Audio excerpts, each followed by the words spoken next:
Hello dears, welcome back. ഇന്ന് പറയാൻ പോകുന്നത് PSC എക്സാമിൻ്റെ ഒരു സിലബസിനെ എങ്ങനെ നമുക്ക് സ്മാർട്ടായിട്ട് കംപ്ലീറ്റ് ചെയ്യാം, ഒപ്പം അതിലൂടെ എങ്ങനെ നമുക്ക് മാർക്ക് ഇംപ്രൂവ് ചെയ്യാൻ പറ്റുമെന്നുള്ള ആ ഒരു വീഡിയോ ആണ്. ബീവറേജ് LD ക്ലർക്ക്, അതുപോലെ തന്നെ VFA, കമ്പനി ബോർഡ് LGS, കൂടാതെ ഡിഗ്രി യോഗ്യതയുള്ള university assistant, company board assistant, അങ്ങനെ നിരവധി എക്സാംസാണ് ഇനി അടുത്ത വർഷം നമുക്ക് ഉള്ളത്. അപ്പോൾ അതുകൊണ്ട് തന്നെ എങ്ങനെ നമുക്ക് ഈ സിലബസിനെ ഏതൊരു PSC എക്സാമിൻ്റെ സിലബസ് ആയാലും അതിനെ സ്മാർട്ടായിട്ട് കംപ്ലീറ്റ് ആക്കുക എന്ന് പറയുന്നത് വളരെ ഇമ്പോർട്ടൻ്റ് ആണ്. അപ്പോൾ നമ്മൾ എല്ലാത്തിനും ഈ ഒരു എക്സാംസിനൊക്കെ ഉപരിയായിട്ട് 2027 നടക്കാൻ പോകുന്ന LDC എക്സാം ഉണ്ട്. അപ്പോൾ ഒരുപാട് പേര് കഴിഞ്ഞ LDCക്ക് കിട്ടാഞ്ഞ് അടുത്ത LDC വേണ്ടെന്ന് പറഞ്ഞെങ്കിലും LDCയുടെ സമയം നോട്ടിഫിക്കേഷൻ വരെയുള്ള സമയം ആവാറായി. തീർച്ചയായിട്ടും അത് നമുക്ക് ഒരുപാട് പ്രതീക്ഷ വരുന്ന എക്സാമാണ് LDC. ഒരുപാട് നിയമനങ്ങൾ നടക്കുന്ന എക്സാമാണ്. അതുകൊണ്ട് തന്നെ മിക്കവാറും എല്ലാവരും LDC എഴുതുകയും ചെയ്യും. അതുകൊണ്ട് തന്നെ നമുക്ക് LDC ഒരു ടാർഗറ്റായിട്ട് വെച്ചുകൊണ്ട് നമുക്ക് സിലബസിനെ എങ്ങനെ കംപ്ലീറ്റ് ചെയ്യാമെന്ന് നോക്കാം.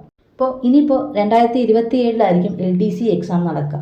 അപ്പോൾ ആ എക്സാമിന് വേണ്ടിയിട്ടാണ് നിങ്ങളിപ്പോൾ പഠിക്കുന്നത്. അപ്പോൾ അതിന് മുമ്പുള്ള എക്സാംസ് ആയിരിക്കും തീർച്ചയായിട്ടും ഈ VFAയും കമ്പനി ബോർഡ് LGSും ഒക്കെ.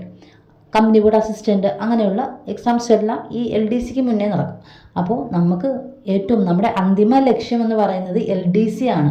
അതാണ് നമ്മുടെ ടാർഗറ്റ് എന്ന് വെച്ച് പഠിക്കുക. ഇങ്ങനെ ഞാൻ പറയാൻ കാരണം, നമ്മൾ ആദ്യം ഒരു കമ്പനി ബോർഡ് അസിസ്റ്റൻറ്റിനോ അല്ലെങ്കിൽ കമ്പനി ബോർഡ് LGSനോ വേണ്ടിയിട്ട് മാത്രം പഠിക്കുകയാണെങ്കിൽ ആ ഒരു എക്സാമിന് നമുക്ക് നന്നായിട്ട് പെർഫോം ചെയ്യാൻ പറ്റിയില്ല എന്നുണ്ടെങ്കിൽ നമ്മൾ തീർച്ചയായിട്ടും ഭയങ്കരമായിട്ട് ഡൗൺ ആവും. നമുക്ക് പിന്നെ അടുത്ത എക്സാമിന് വേണ്ടി പ്രിപ്പയർ ചെയ്യാൻ ഭയങ്കര മടിയായിരിക്കും. കുറേ ദിവസം അങ്ങനെ വിഷമത്തിൽ പോകും. പിന്നെ നമ്മൾ എക്സാം അടുക്കാറാകുമ്പോൾ കുറേ മോട്ടിവേഷൻസ് ഒക്കെ കേട്ടിട്ട് വീണ്ടും ആ എക്സാമിലേക്ക് പഠനത്തിലേക്ക് പോകും. അതിനേക്കാൾ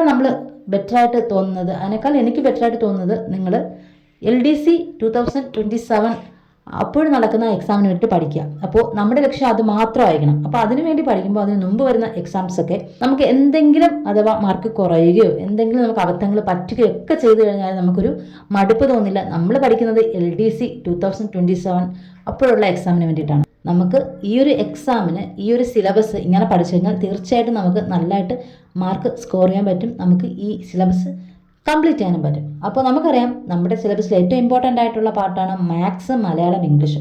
3നും 10 മാർക്ക് വീതം 30 മാർക്കാണ്. എക്കണോമിക്സ് അല്ലെങ്കിൽ ധനതത്വശാസ്ത്രം, അപ്പോൾ ഇതിന് 5 മാർക്കാണ്. ഇപ്പോൾ നമുക്കറിയാം ഇതിലെ ക്വസ്റ്റ്യൻസൊക്കെ കുറച്ചും കൂടി നമുക്ക് അഡ്വാൻസ്ഡ് ആയിട്ടുള്ള ക്വസ്റ്റ്യൻസൊക്കെയാണ് വരുന്നത്. അപ്പോൾ ഇത് കറക്റ്റായിട്ട് പഠിക്കുക എന്ന് പറയുന്നത്, അതുപോലെ തന്നെ ഇതിലെ പോർഷൻസ് കംപ്ലീറ്റ് ചെയ്യുക എന്ന് പറയുന്നത് വളരെ ഇമ്പോർട്ടൻ്റ് ആയിട്ടുള്ള കാര്യമാണ്. അടുത്തൊരു ഭാഗമാണ് ഭരണഘടന. അപ്പോൾ വളരെ ഇമ്പോർട്ടൻ്റ് ആണ്, നമുക്ക് മാർക്ക് ഫുള്ള് സ്കോർ ചെയ്യാൻ പറ്റുന്ന ഒരു ഏരിയയാണ്. അടുത്തത് സുപ്രധാന നിയമങ്ങൾ, അതിനും 5 മാർക്കാണ്. അടുത്തായിട്ട് 7ാമത് വരുന്ന ഭാഗമെന്ന് പറയുന്നത് ഭരണ സംവിധാനങ്ങളും. അപ്പോൾ ഇതിനും 5 മാർക്കാണ്. അപ്പോൾ ഈ ഒരു 7 ഭാഗങ്ങൾ, 7 ടോപ്പിക്കുകൾ എന്ന് പറയാം. അപ്പോൾ ഈ ഒരു 7 സബ്ജക്റ്റുകൾ, അപ്പോൾ ഈ ഒരു 7 സബ്ജക്റ്റുകളാണ് നമ്മുടെ സിലബസിൽ ഏറ്റവും പ്രാധാന്യത്തോടുകൂടി നിങ്ങൾ പഠിക്കേണ്ടത്. നിങ്ങൾ പ്രയോറിറ്റി 1 കൊടുക്കേണ്ട സാധനങ്ങളാണ് ഇത് ഇത്രയും. അപ്പം ഇത്രയും സബ്ജക്റ്റിന് ഇമ്പോർട്ടൻ്റ് കൊടുത്ത് ഇത് നിങ്ങൾ ഫിനിഷ് ചെയ്യാൻ കൂടുതൽ ടൈം എടുക്കുക എന്നുള്ളതാണ്. അപ്പോൾ ഇതിനെ നിങ്ങൾ ആദ്യം കംപ്ലീറ്റ് ചെയ്തിട്ട് മാത്രമേ നിങ്ങൾ അതർ സൈഡിലോട്ട് നോക്കാൻ പാടുള്ളൂ. ഇത്രയും ഏരിയാസിൽ നിന്ന് നിങ്ങൾക്ക് 50 മാർക്കാണ് ലഭിക്കുന്നത്. ഈ 50 മാർക്കിൽ 50 മാർക്കും നമുക്ക് കിട്ടുമെന്ന് ഞാൻ പറയുന്നില്ല. അപ്പോൾ ഇത്രയും ടോപ്പിക്കിൽ ഇത്രയും നമ്മൾ കംപ്ലീറ്റ് ചെയ്ത് കഴിഞ്ഞാൽ നമുക്ക് ഒരു മിനിമം നമ്മൾ ഒരു 40 മാർക്കെങ്കിലും ഈ ഒരു ഏരിയയിൽ നിന്നും നേടിയിരിക്കണം. അതായിരിക്കണം നമ്മുടെ ടാർഗറ്റ് എന്ന് പറയുന്നത്. അതായത് 40 മുതൽ 45 മാർക്ക് വരെ ഈ ഒരു ഏരിയയിൽ നിന്നും നേടണം. മിനിമമാണ് ഞാൻ പറയുന്നത്. 40 മാർക്ക് നിങ്ങൾ ഈ ഒരു ഏരിയയിൽ നിന്നും നേടിയിരിക്കണം. നമുക്ക് അടുത്ത പാർട്ടിലോട്ട് പോവാം. അതായത് ഇത്രയും പഠിച്ചു കഴിഞ്ഞു കഴിഞ്ഞാൽ നിങ്ങളിനി അടുത്തത് നോക്കേണ്ടത്, അതിൽ 1ാമത്തെ ഇമ്പോർട്ടൻ്റ് ആയിട്ടുള്ള സബ്ജക്റ്റ് എന്ന് പറയുന്നത് ബയോളജിയാണ്. അതായത് പൊതുജന ആരോഗ്യവും അതുപോലെ ജീവശാസ്ത്രം. അപ്പോൾ ഈ ഒരു ഏരിയയ്ക്ക് 6 മാർക്കാണ് വരുന്നത്. അപ്പോൾ നിങ്ങൾ ഇതിന് അത്ര ഇമ്പോർട്ടൻസ് കൊടുത്ത് പഠിക്കണം. അടുത്ത 2ാമത്തെ സബ്ജക്റ്റ് എന്ന് പറയുന്നത് കെമിസ്ട്രിയാണ്. കെമിസ്ട്രിക്ക് 3 മാർക്കാണുള്ളതെന്ന് എല്ലാവർക്കും അറിയാം. അടുത്തത് ഫിസിക്സ് ആണ്, അതിനും 3 മാർക്കാണ്. അപ്പം സയൻസിൽ 6 മാർക്ക് കിട്ടുന്നത് ബയോളജിക്കും പൊതുജന ആരോഗ്യത്തിനുമാണ്. ബാക്കി വരുന്ന കെമിസ്ട്രിക്കും ഫിസിക്സിനും കൂടിയാണ് 6 മാർക്ക് കിട്ടുന്നത്. അടുത്ത 4ാമത്തെ ഒരു സബ്ജക്റ്റായിട്ട് പറയുന്നത് ഇൻഫർമേഷൻ ടെക്നോളജി IT. അപ്പോൾ അതിന് 2 മാർക്കാണ്. അപ്പം നിങ്ങൾ മനസ്സിൽ വച്ചിരിക്കേണ്ട പ്രധാന കാര്യം എന്ന് പറയുന്നത് കെമിസ്ട്രിക്കും ഫിസിക്സിനും ITക്കും ഏറ്റവും കുറവ് മാർക്കാണുള്ളത്. ഇപ്പോഴും നിങ്ങളുടെ മനസ്സിലുണ്ടായിരിക്കണം. അടുത്ത സബ്ജക്റ്റ് പറയുന്നത് എന്ന് പറഞ്ഞാൽ ആർട്സ്, സ്പോർട്സ്, ലിറ്ററേച്ചർ എന്ന് പറയുന്ന ആ ഒരു ഏരിയയാണ്. അപ്പോൾ അതിൽ നിന്നും 5 മാർക്കാണ് കിട്ടുന്നത്. അപ്പം അതിൽ സ്പോർട്സിൽ എല്ലാം പഠിക്കണം, ആർട്സ് പഠിക്കണം, അതുപോലെ തന്നെ ലിറ്ററേച്ചർ എല്ലാം അറിഞ്ഞിരിക്കണം. അപ്പോൾ അത് 5 മാർക്കിനാണ്. അപ്പോൾ അത് പാർട്ട് 2 ഇടാനുള്ള കാരണം നിങ്ങൾക്ക് മനസ്സിലായി കാണുമെന്ന് വിചാരിക്കുന്നു. അടുത്ത ഒരു സബ്ജക്റ്റായിട്ട് പറയുന്നത് ഹിസ്റ്ററിയാണ്. അതിനുശേഷം 7ാമത്തെ സബ്ജക്റ്റ് ജോഗ്രഫി. അപ്പോൾ ഈ പാർട്ട് 2 ടോട്ടൽ മാർക്ക് 30 ആണ്, 30 മാർക്കാണ്. പാർട്ട് 1 നമ്മൾ ടോട്ടൽ 50 മാർക്ക് പറഞ്ഞു, പാർട്ട് 2 ടോട്ടൽ 30 മാർക്ക്. അപ്പോൾ രണ്ടും കൂടി 80 മാർക്കാണ്. ഈ ഇത്രയും ടോപ്പിക്കിൽ നിന്നും കിട്ടുന്ന ഫുൾ മാർക്ക് എന്ന് പറയുന്നത് 80 മാർക്കാണ്. ബാക്കി 20 മാർക്ക് വന്നിട്ട് കറണ്ട് അഫെയർ ആണ്. അപ്പോൾ കറണ്ട് അഫെയറിനെ നമ്മൾ മാറ്റിയെടുത്ത് വെക്കുകയാണ്. കാരണം ഡെയിലി കറണ്ട് അഫെയർ പഠിച്ചേ പറ്റുള്ളൂ, അത്രയും ഇമ്പോർട്ടൻസ് കറണ്ട് അഫെയറിനുണ്ട്. അതുകൊണ്ട് അതിനെ നമ്മൾ എല്ലാ ദിവസവും പഠിക്കുന്ന രീതിയിൽ വേണം കറണ്ട് അഫെയറിനെ സെറ്റ് ചെയ്യാൻ. അപ്പോൾ കറണ്ട് അഫെയറിനെ ഞാൻ മാറ്റി വയ്ക്കുകയാണ്. അപ്പോൾ പാർട്ട് 1 പാർട്ട് 2 പറഞ്ഞു 50 മാർക്കും 30 മാർക്കും, ടോട്ടൽ 80 മാർക്ക്.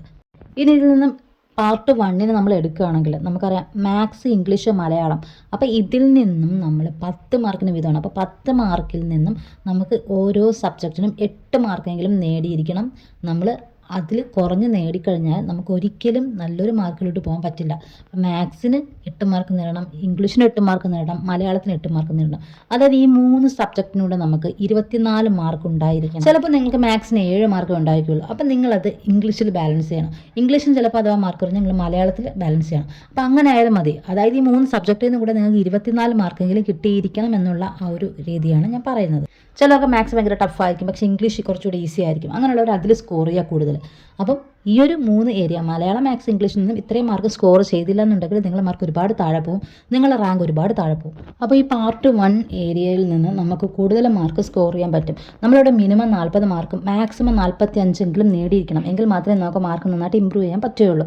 അപ്പം പാർട്ട് 1 നമ്മൾ പഠിച്ചു കഴിഞ്ഞാൽ കിട്ടുന്ന മാർക്ക് തന്നെയാണ്. അപ്പോൾ നിങ്ങൾക്ക് ഈ 10 മാർക്കുള്ള ഇംഗ്ലീഷ്, മലയാളം, മാത്സ് നമ്മൾ മാക്സിമം 8 മാർക്കെങ്കിലും നേടിയിരിക്കണം. അതിനുശേഷം നമ്മൾ പറഞ്ഞ ഈ ധനതത്വശാസ്ത്രം, കോൺസ്റ്റിറ്റ്യൂഷൻ, ഭരണ സംവിധാനം, സുപ്രധാന നിയമം, ഇതിനെല്ലാം 5 മാർക്ക് വീതമാണ്. അപ്പോൾ അതിൽ നിന്നെല്ലാം നമ്മൾ ഓരോ മാർക്കും കട്ട് ചെയ്തിട്ട് 4 മാർക്ക് വീതം നേടിയിരിക്കണം. ഇപ്പോൾ കോൺസ്റ്റിറ്റ്യൂഷൻ നിങ്ങൾ 3 മാർക്ക് നേടാൻ പറ്റുള്ളൂ. നിങ്ങൾ നന്നായിട്ട് പ്രിപ്പയർ ചെയ്യാൻ നന്നായിട്ട് പഠിച്ചതാണ്, പക്ഷേ നിങ്ങൾക്ക് 3 മാർക്കേ കിട്ടിയുള്ളൂ. അതുകൊണ്ട് നിങ്ങൾ വിഷമിക്കേണ്ട, നിങ്ങൾ അത് തീർച്ചയായിട്ടും 1 മാർക്ക് കൂടുതൽ നിങ്ങൾ അടുത്ത സബ്ജക്റ്റിൽ നേടിയിരിക്കണം. അടുത്ത പാർട്ട് 2 പോവാണ്. അപ്പം പാർട്ട് 2 നമ്മൾ പറഞ്ഞായിരുന്നു ബയോളജി. അപ്പം ബയോളജിയിൽ നിന്ന് നമ്മൾ 5 മാർക്ക് നേടിയിരിക്കണം. കെമിസ്ട്രി, ഫിസിക്സ്, IT, അപ്പോൾ ഇത് 3 മാർക്ക്. അതിൽ നിന്ന് ഓരോ മാർക്ക് കട്ട് ചെയ്താൽ നമ്മൾ 2 മാർക്ക് വീതം നേടിയിരിക്കണം. അടുത്ത വരുന്നൊരു ടോപ്പിക്കാണ് ആർട്സ്, സ്പോർട്സ് എന്നൊക്കെ പറഞ്ഞിട്ട്. അപ്പോൾ നമ്മൾ ഒരുപാട് പഠിക്കാനുണ്ട്. അപ്പം അത് എവിടെ നിന്ന് ചോദിക്കുമെന്നുള്ള ഒരു ഐഡിയ ഇല്ല. ഏത് അവാർഡ്സ്, സ്പോർട്സുമായിട്ടൊക്കെ ബന്ധപ്പെട്ടിട്ട് ഏത് അവാർഡ്സൊക്കെയാണ് ചോദിക്കുന്നത് എന്നൊന്നും ഒരു ഐഡിയ ഉണ്ടാവില്ല. ചിലപ്പോൾ നമുക്ക് ഒരുപാട് വർഷങ്ങൾക്ക് പിന്നോട്ടുള്ളതൊക്കെ ചോദിച്ചിട്ടുള്ള അത് നമ്മൾ കണ്ടിട്ടുണ്ട്. അപ്പോൾ അതുകൊണ്ട് നമുക്ക് എത്രത്തോളം മാർക്ക് സ്കോർ ചെയ്യാൻ പറ്റുമെന്നറിയില്ല. എന്നാലും നമ്മൾ റീസെൻ്റ്ലി ഉള്ളതെല്ലാം പഠിക്കുക, ഇമ്പോർട്ടൻ്റ് ആയിട്ടുള്ള എല്ലാം പഠിക്കുക. അങ്ങനെ നമുക്ക് അതിൽ നിന്നും ഒരു 3 മാർക്കെങ്കിലും നമ്മൾ സ്കോർ ചെയ്തിരിക്കണം. 3 മാർക്കെങ്കിലും നമുക്ക് അതിൽ നിന്ന് കിട്ടണം. അപ്പോൾ അത്രയും നന്നായിട്ട് അത് പ്രിപ്പയർ ചെയ്യുക. അതിനുശേഷം നിങ്ങളെ ഹിസ്റ്ററിയിൽ നിന്നും ജോഗ്രഫിയിൽ നിന്നും നിങ്ങൾക്ക് 4 മാർക്ക് വീതം കിട്ടിയിരിക്കണം. അപ്പോൾ ഈ ഒരു പാർട്ട് 2 നിന്നും നിങ്ങൾക്ക് ടോട്ടൽ 30 മാർക്കാണ് കിട്ടുന്നത്. അപ്പോൾ ഞാൻ പറഞ്ഞു പാർട്ട് 1 നിന്ന് 50 മാർക്ക്, പാർട്ട് 2 നിന്ന് 30 മാർക്ക്, ടോട്ടൽ 80 മാർക്ക് നിങ്ങളുടെ കയ്യിൽ ഈ 2 ടോപ്പിക് ഉൾപ്പെടെ, ഈ 2 പാർട്ട് ഉൾപ്പെടെ, 2 ഭാഗങ്ങൾ ഉൾപ്പെടെ നിങ്ങൾക്ക് ടോട്ടൽ 80 മാർക്കാണ് ഫുൾ മാർക്ക് ഉള്ളത്. അതിൽ നിന്ന് നിങ്ങൾ പാർട്ട് 1 നിന്ന് നിങ്ങൾ 40 മാർക്കും പാർട്ട് 2 നിന്ന് 22 മാർക്കും നേടിയിരിക്കണം. പാർട്ട് 1 നിന്നും 25 മാർക്കായിരിക്കണം നിങ്ങളുടെ ടാർഗറ്റ്, 40 മാർക്കെങ്കിലും നിങ്ങൾക്ക് കിട്ടണം. പാർട്ട് 2 നിന്നും നിങ്ങൾക്ക് 25 മാർക്കായിരിക്കണം നിങ്ങളുടെ ടാർഗറ്റ്. നിങ്ങൾക്ക് ടോട്ടൽ 62 മാർക്ക്, 62 മാർക്ക് നിങ്ങൾക്ക് അവിടെ തന്നെ ഉറപ്പിക്കാം. 22 മാർക്കെങ്കിലും വാങ്ങിയിരിക്കണം. അപ്പോൾ ഇത് രണ്ടും കൂടെ ചേർത്ത് നിങ്ങൾക്ക് 62 മാർക്ക് ഉറപ്പായിട്ടും കിട്ടണം. അതിനുശേഷം നിങ്ങൾ നോക്കേണ്ടത് കറണ്ട് അഫെയർ ആണ്. നമുക്കറിയാം കറണ്ട് അഫെയർ 20 മാർക്കിനാണ്, വളരെ ഇമ്പോർട്ടൻ്റ് ആണ്. നിങ്ങളൊരു 18 മാർക്കെങ്കിലും കറണ്ട് അഫെയറിന് സ്കോർ ചെയ്തിരിക്കണം. അപ്പോൾ നിങ്ങൾക്ക് ടോട്ടൽ 80 മാർക്കാണ് വരുന്നത്. Part 1 40 mark, part 2 22 mark, current affair 18 mark. അപ്പോൾ ടോട്ടൽ 80 മാർക്കാണ് നിങ്ങൾക്ക് സ്കോർ ചെയ്യാൻ പറ്റുന്നത്. ഇമ്പോർട്ടൻ്റ് ആയിട്ടുള്ള ഈ ഒരു രീതിയാണ്, സ്മാർട്ട് വർക്കാണിത്. അപ്പോൾ തീർച്ചയായിട്ടും നിങ്ങൾ ഈ രീതിയിൽ മാത്രമേ നിങ്ങൾ സിലബസിനെ മുന്നിൽ കണ്ടുകൊണ്ട് ഈ ഒരു ധാരണയോടുകൂടി മാത്രമേ നിങ്ങൾ പ്രിപ്പയർ ചെയ്യാറുള്ളൂ. ആദ്യമേ ഹിസ്റ്ററിയും ജോഗ്രഫിയും ആർട്സ് ആൻഡ് സ്പോർട്സും കെമിസ്ട്രിയും ഫിസിക്സും ഒക്കെ മാറി വലിച്ചു പഠിച്ച് ഒരുപാട് സമയം കളയാതെ നിങ്ങൾ ഈ ഒരു രീതിയിൽ പാർട്ട് 1 എന്ന് പറയുന്ന ആ ഏരിയയിൽ കൊടുത്ത ഭാഗത്തിന് കൂടുതൽ ഇമ്പോർട്ടൻസ് കൊടുക്കുക. അവിടുത്തെ മാർക്ക് ഉണ്ട്, കൂടുതൽ മാർക്ക് അതിനാണ് കിട്ടുന്നത്. അപ്പോൾ അതിൽ നിന്ന് പഠിച്ചു കഴിഞ്ഞാൽ നമുക്ക് കൂടുതലായിട്ട് നമുക്ക് സ്കോർ ചെയ്യാനും കഴിയും, കൂടുതൽ മാർക്കും അവിടെയാണ് കിട്ടുന്നത്. അപ്പോൾ തീർച്ചയായിട്ടും പാർട്ട് 1 നന്നായിട്ട് നിങ്ങൾ പ്രിപ്പയർ ചെയ്യുക. അതിനുശേഷം നിങ്ങൾ പാർട്ട് 2ലേക്ക് പോവാം. ആദ്യമേ ഹിസ്റ്ററിയും ജോഗ്രഫിയൊക്കെ വാരി വലിച്ച് പഠിച്ച് നിങ്ങളുടെ സമയം വെറുതെ വേസ്റ്റ് ആക്കരുത്. നമുക്ക് അതിനുവേണ്ടി മാർക്കും അവിടെ വരുന്നില്ല. ഈ ഒരു രീതിയിൽ മാത്രമേ നിങ്ങൾ പഠനം നടത്താവുള്ളൂ.